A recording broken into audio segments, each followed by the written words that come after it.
बिहार के उप मुख्यमंत्री सम्राट चौधरी को जब से गृह विभाग मिला है तब से वे एक्शन मोड में आ गए हैं। नमस्कार, न्यूज फॉर नेशन देख रहे हैं आप और मैं हूं सानिया आपके साथ।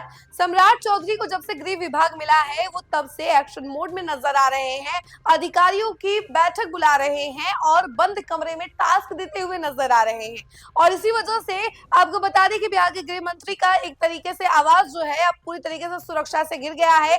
सुरक्षा कारणों से देखिए जो सुरक्षा बल है वो भी बढ़ा दिए गए हैं, सुरक्षा को बढ़ा दिया गया है ताकि सम्राट चौधरी पर आंच ना आए, किसी तरीके से कुछ गड़बड़ी ना हो। और इसके साथ ही साथ जो तस्वीरें निकल कर सामने आ रही है वो ये बता रही है और कुछ सूत्र ये बताते हैं कि अभी सम्राट चौधरी लगातार अधिकारियों से बैठकें कर रहे हैं और बातचीत कर रहे हैं, बंद कमरे में उन्हें टास्क सौंप रहे हैं।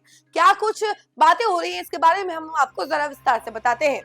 गृह मंत्री बनते ही सम्राट चौधरी का एक्शन मोड ऑन हो गया है। ऐसे में उनके आवास की सुरक्षा कड़ी कर दी गई है।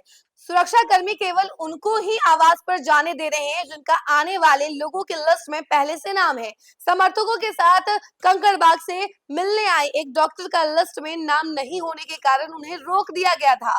जानकारी के मुताबिक करीब 12:30 बजे लघु जल संसाधन मंत्री doctor Santosh Kumar Suman deputy CM से मिलकर निकले थे। पूर्व मंत्री जनक राम सहित कई विधायक और समर्थकों का इतना लंबा तांता था कि सम्राट चौधरी पार्टी कार्यालय तक समय से करीब 2 घंटा बाद पहुंचे। कार्यालय में उनका भव्य स्वागत किया गया। उप मुख्यमंत्री सम्राट चौधरी ने गृह मंत्री के रूप में शनिवार से ही काम करना शुरू कर दिया। सरकार के आला अधिकारी उनके सरकारी आवास पर पहुंचे, सभी को बंद कमरे में टास्क दिए गए। इस बीच बिहार की कानून व्यवस्था जहां से नियंत्रित होती है उस पटेल भवन में पहली बार कोई गृह मंत्री बैठेगा। अभी तक यह विभाग मुख्यमंत्री के पास था। सम्राट चौधरी के गृह मंत्री बनने की घोषणा होते ही मंत्री रूम को सजाया संवारा जा रहा था और नेम प्लेट भी लगा दी गई है।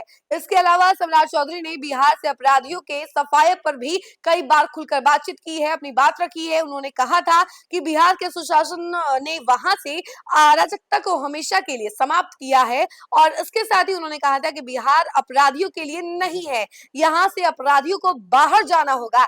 उन्होंने ये भी कहा था कि भाजपा के नेतृत्व और नीतीश कुमार के निर्देशन में मुझे बिहार में गृह मंत्री के तौर पर काम करने का मौका दिया गया है।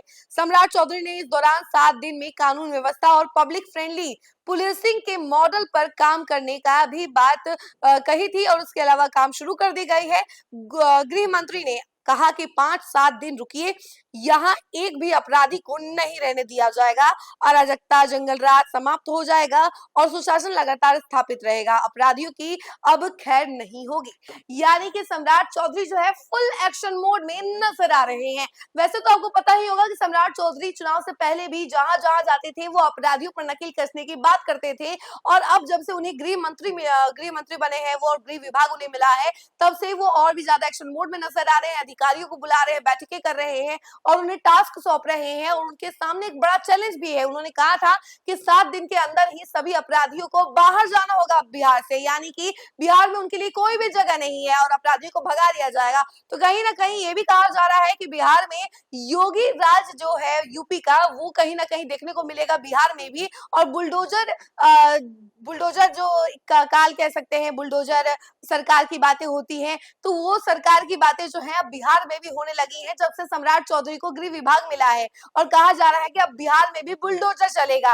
अब आने वाले समय में देखा जाएगा कि आखिर क्या कुछ करते हैं सम्राट चौधरी, लेकिन फिलहाल तो काफी एक्शन मोड में नजर आ रहे हैं और लगातार एक के बाद एक डिसीजंस लेते जा रहे हैं। अब देखिए कि क्या कुछ करते हैं सम्राट चौधरी, लेकिन तब तक के लिए बने रहे और देखते रहे न्यूज़ फॉर नेशन। धन्यवाद।